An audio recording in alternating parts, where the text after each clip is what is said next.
Good morning. কোথায় যাচ্ছি আমরা বলা? কাজিরঙ্গা। কাজিরাঙা না, লেপচা।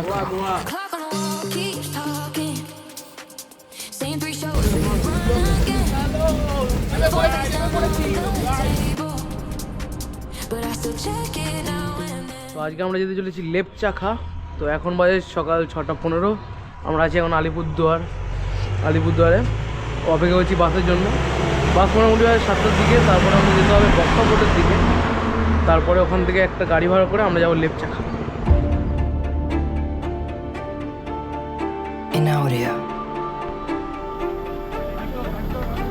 ওভারলোড বাসগুলো।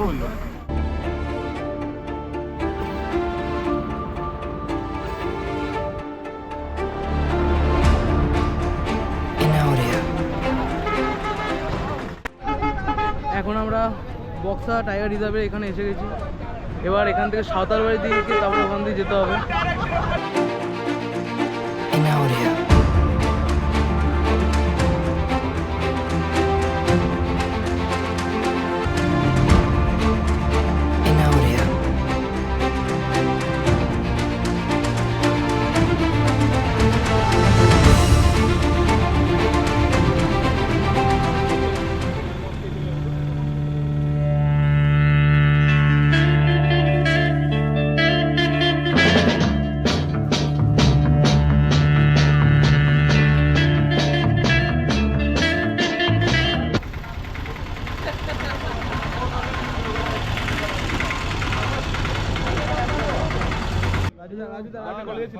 রাজুর সাথে দেখা হয়ে গেল হঠাৎ করে।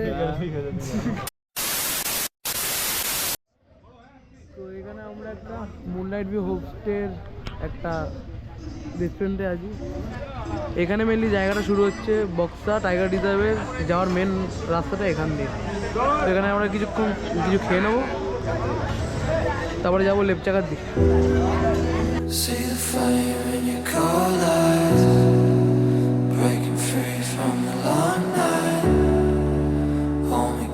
To the sunrise, everything is gonna be alright.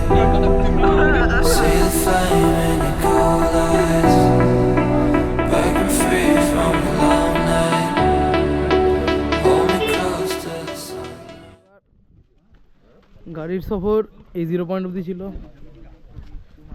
এবার লেপচা যেতে মিনিমাম 5 কিলোমিটার ট্রেক করতে হবে। এখান থেকে যত ভালো ভিউ হবে তত অক্সিজেন মিটার নামবে, আর অবস্থা ততই খারাপ হবে। প্রচুর চড়াই রাস্তা।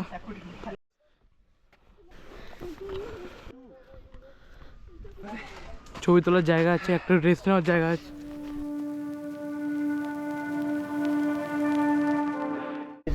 এই ফরেস্টে বিভিন্ন ধরনের যেহেতু পিসেস অ্যানিমাল রয়েছে, সেই অ্যানিমাল দেখার জন্য আপনাদেরকে বক্সা জয়ন্তীতে যে সাফারিগুলো রয়েছে, জয়ন্তী থেকে আর বক্সা থেকে আপনারা যেহেতু জঙ্গল সাফারিগুলো করতে পারবেন, তাহলে কি হয় আপনারা অ্যানিমাল দেখার চান্সেস বেশি রয়েছে।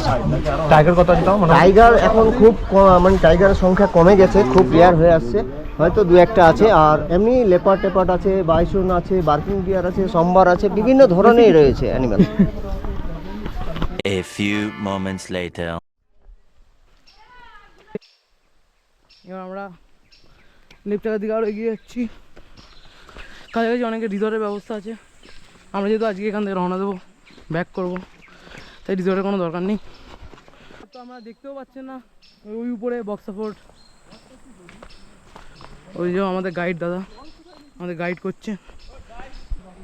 এখানে আপনারা যদি আসেন তখন একটা গাইড করা কম্পালসারি, তাছাড়া এই ভিতরে এন্ট্রি দেয় না।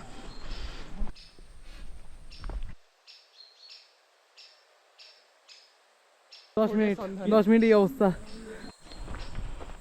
এখানে বাড়িঘর মধ্যে কয়েকটা হোমস্টেও আছে, যা স্টে করে এখানে স্টে করতে পারে।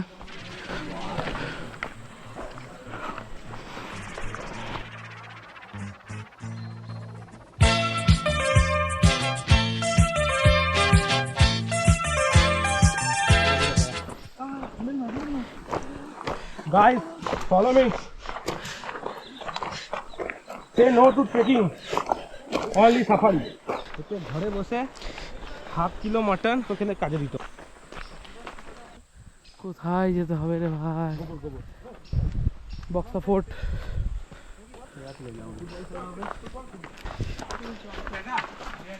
যদি দেখতে পারেন ওটা হচ্ছে হর্নবিল।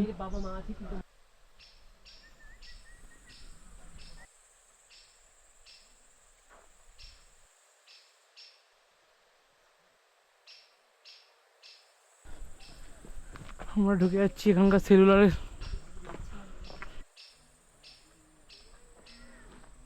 তো finally Buxa fort, Buxa jail চলে আসলাম।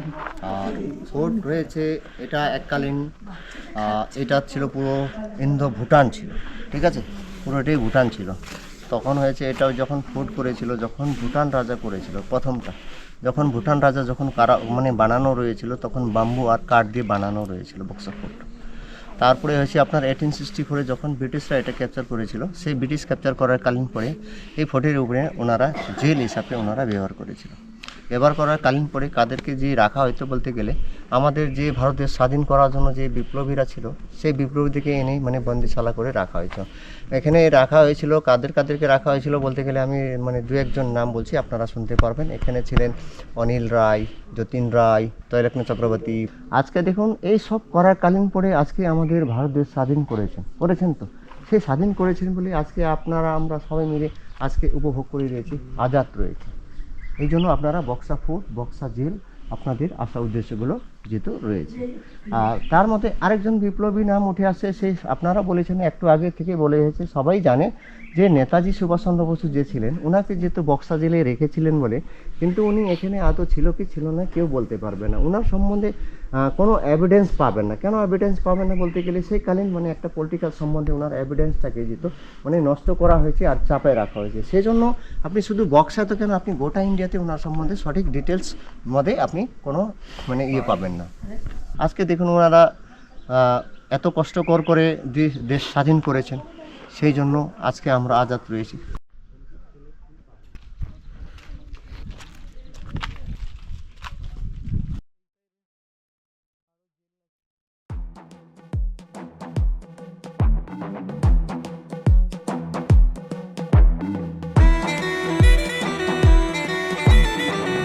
তো এবার আমরা বক্সা ফোর্ট থেকে বেরিয়ে গেছি, আর এবার আমরা যাচ্ছি লেপচাগার দিকে।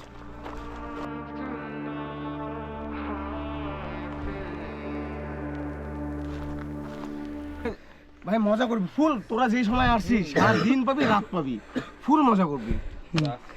বাড়ি কোথায়? কুচবিহার। ভালো লাগলো, নাইস টু মিট ইউ। এইখানে একটা মন্দির আছে। বাবা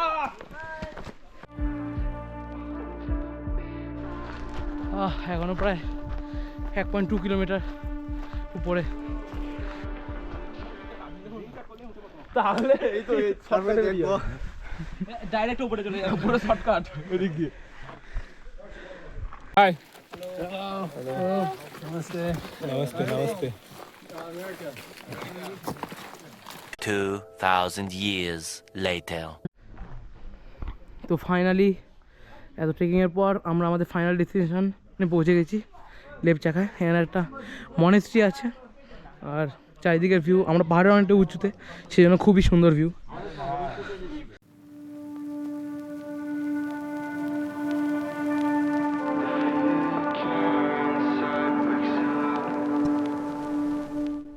তো মোটামুটি এই জায়গাটা সান্থাল বাড়ি থেকে মোটামুটি 7 কিলোমিটার উপরে আসতে হয়।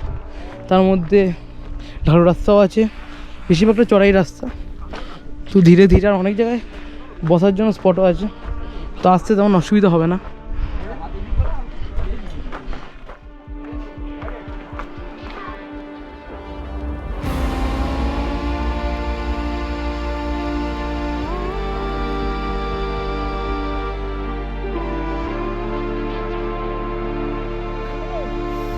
এত ট্রেকিংয়ের পর এই ভিউটার জন্যই এত দূর আসা।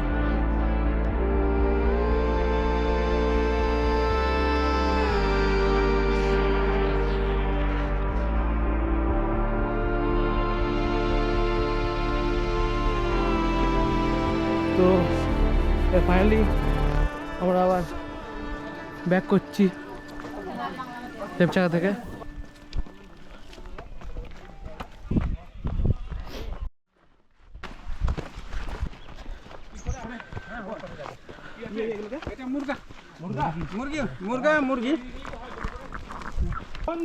মাতারাম মাতারাম জয় হিন্দ।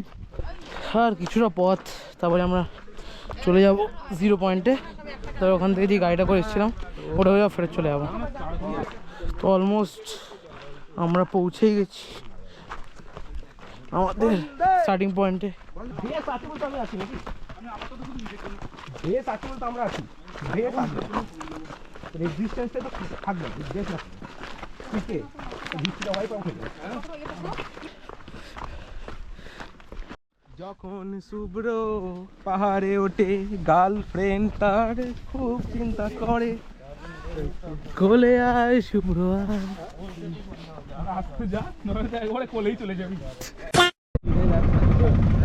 তো ফাইনালি আমরা এরপরে এখান থেকে যাব বাস ধরতে বাস স্ট্যান্ডে, তারপরে চলে যাব আবার কলেজ। তো আজকের জন্য এইটুকুই বন্ধুরা, আমরা দুলছি বক্সা ফোর্টে দুলছি। আমরা স্বাধীন, কয়েদিরা বন্দি। ওই দেখুন কয়েদি দূরে আছে ওখানে, ওই দেখুন দূরে কয়েদি। Enjoy youth icon.